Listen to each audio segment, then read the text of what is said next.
Well, days after a magazine reported that Aseem Anand had made certain allegations against Mohan Bhagwat, they have now withdrawn.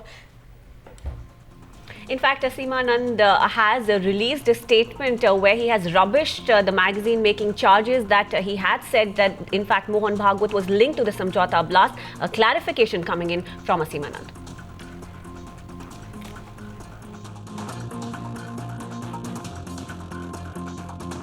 I have not gone through that story, and so far as the cases were concerned, Swamiji has already retracted whatever he has confessed.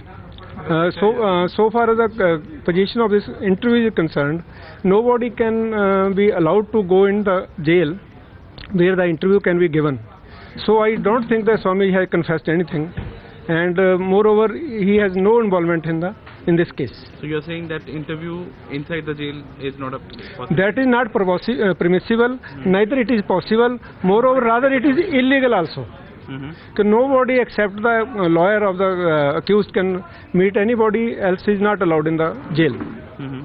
So I don't think that Swamiji has ever given the interviews. Moreover, it is up to the Swamiji. He can also tell better whether he has given the interview or not. Now, meanwhile, a political war has broken out between the BJP and the Congress, with the BJP calling the report Congress-sponsored and the Congress in turn hitting right back. Supreme court के कई judgement हैं कि अगर evidence मिलने में कोई illegal procedure भी adopt किया गया है तो भी उसका जो एविडेंस का कंटेंट है उसको इग्नोर आप नहीं कर सकते. No judicial proceeding can ignore the evidence. चौथी बात यह है कि मैं अभी तक इस बात से आश्चर्यचकित हूं कि इतना एविडेंस सामने आने के बाद एनआईए ने अभी तक इसके ऑडियो टेप क्यों हासिल नहीं किए हैं, क्यों नहीं उसका एग्जामिनेशन करवाए गए हैं, क्यों नहीं इसका कॉग्निजेंस लिया जा रहा है. ये सब बातों पर आज विचार विमर्श हमको करना चाहिए. मेरा ये निश्चित मत शुरू से रहा है, आज से नहीं है, पिछले 10 साल से ज्यादा समय इस बात को कह रहा हूं कि संघ के कुछ जो एक्सट्रीम राइट विंगर्स हैं वो इसमें शामिल हैं और जो मैंने एक बात कही है वो प्रमाणित निकली है. लेकिन ये चुनाव का माहौल गर्म करना चाहते हैं, देश तोड़ना चाहते हैं, हिंदू और मुसलमानों में झगड़े लगाकर अपनी वोट बैंक का राजनीति करना चाहते हैं.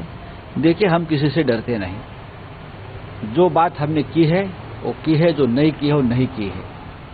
सर, एक और बात, और ये जो स्वामी जी है वो तो बहुत साल तक सीबीआई के कब्जे में रहे हैं, तो ये स्टेटमेंट सीबीआई भी ले सकती थी, सीबीआई के सामने भी दे सकते थे, लेकिन सीबीआई के सामने कोई स्टेटमेंट नहीं दिया है. और कोई एक मैगजीन में एक इंटरव्यू आया है, ये सच है झूठ है किसी को पता नहीं, और उसके ऊपर आप राजनीति गर्म करना चाहते हो, ये देश के लिए अच्छी नहीं है बात.